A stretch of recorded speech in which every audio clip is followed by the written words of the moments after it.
Reels ഞോണ്ടിരിക്കുന്ന സമയത്താണ് guys ഈ ഒരു റീല് കണ്ടപ്പോൾ തന്നെ ഒന്ന് കൊതിയായി. എന്നാൽ പിന്നെ എന്തായാലും ഒന്ന് ഉണ്ടാക്കി വെക്കാന്ന് വിചാരിച്ചു. അങ്ങനെ വത്തക്ക വാങ്ങി വന്നിട്ടുണ്ട്.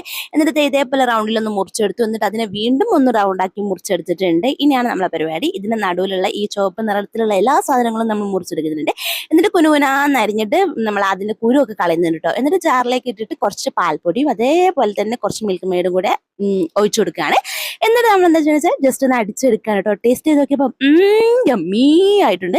പിന്നെ ഞാൻ കണ്ട പോലെ തന്നെ ഒന്ന് ചെയ്ത് നോക്കി കേട്ടോ. പക്ഷെ അത് എനിക്ക് വർക്കായില്ല ഗൈസ്. ഞാൻ ഒരു പ്രാവശ്യം ചെയ്തു, രണ്ടാമത്തെ പ്രാവശ്യം ചെയ്തു, മൂന്നാമത്തെ പ്രാവശ്യം ചെയ്തപ്പോൾ എനിക്ക് മനസ്സിലായി ഇത് എന്നെ കൊണ്ട് നടക്കുന്ന പരിപാടിയല്ല. അങ്ങനെ ഞാൻ സംഭവം ഒന്ന് മാറ്റി പിടിച്ചിട്ടുണ്ടായിരുന്നു കേട്ടോ. അങ്ങനെ ഞാൻ അതിനെ ഫ്രിഡ്ജിലേക്ക് വെച്ചു, കുറേ മണിക്കൂറുകൾ വെച്ചു കേട്ടോ. അതങ്ങനെ ആവാണ്ടായപ്പോൾ എനിക്ക് ഭയങ്കര സങ്കടമായി കേട്ടോ.